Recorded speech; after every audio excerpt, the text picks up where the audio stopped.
We've all been there on holiday to somewhere like Egypt, and we've seen in some of the shops that they have fake Rolexes for sale. They're usually pretty rubbish. You can tell from an arm's length that they're not real. The dates are stuck on, pieces are falling off, the quality is absolutely rubbish, and you usually cut a finger on some of the sharper edges. So you'd think, when you're buying privately, that you'd be able to use those same tells to make sure that you're not buying a lemon. But that's not true.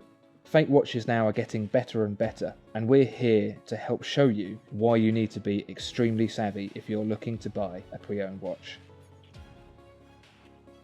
So why are these fake watches getting better? Well, in the Far East, in China in particular, they've been faking things for a very long time, and practice makes perfect. They are even faking the machinery that the Swiss use to make these watches, so the final tolerances are getting better and better. They even go so far as to fake cars. The Land Rover Evoque, for example, has been duplicated both inside and out, and sold in China as the Landwing. So because of these improvements, the differences between the real watches and the fake watches are getting harder and harder to tell.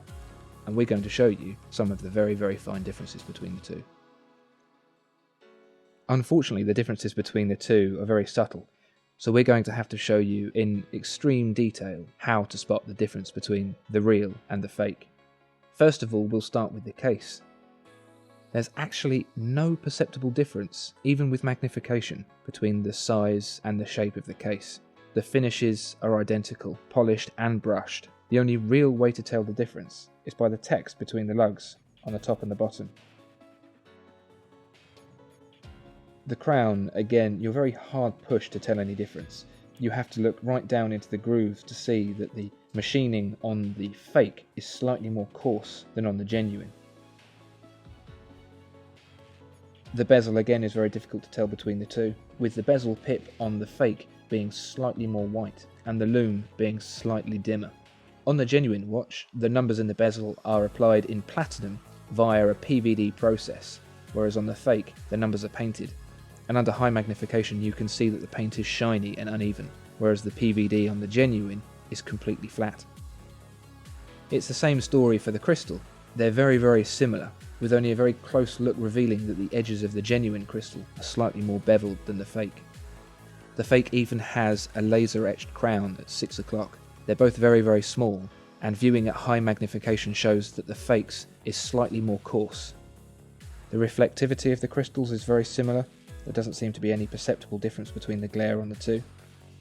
But one of the larger differences is the magnifying window, which is coarser on the fake and has a more blue anti-reflective coating, which doesn't do as good a job at cutting out the glare.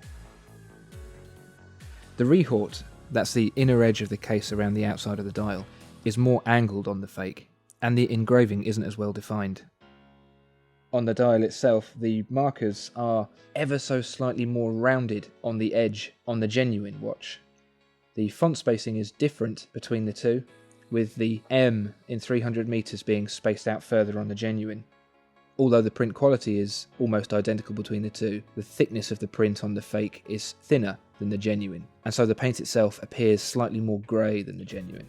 Between the two, the lume is worse on the fake, but only marginally. If you have a closer look at the hands, you'll see that the edges on the fake are more coarse than on the genuine, with the lume being worse on the fake. Now the date wheel, that's the biggest tell between these two watches, and the thing that's given it away. The numbers aren't as centered on the fake, and the print isn't as good quality. Being magnified with the magnifying window, it's easier to see the differences. But even so, the differences are still very slight. If we turn the watches over, even the case backs have the same engraving on the inside.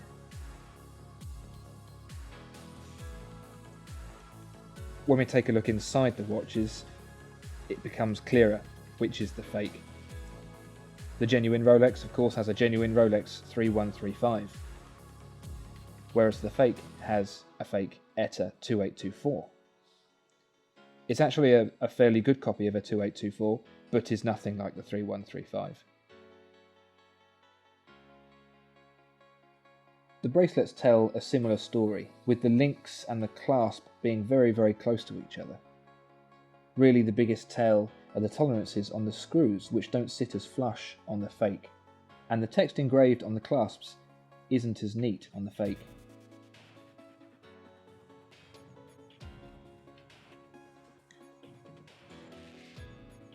To show just how close these two watches are, we'll put them on a scale. There's a genuine one, that's 80 grams, and the fake, 76 grams. 4 grams difference between the two.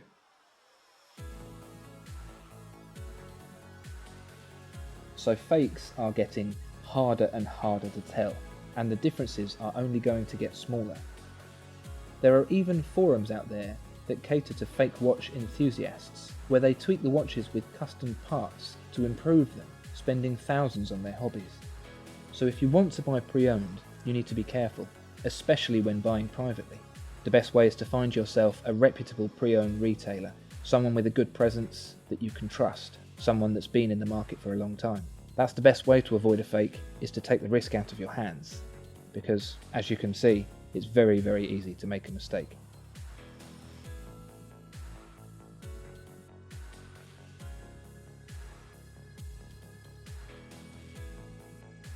If you enjoyed this video, then please like and subscribe.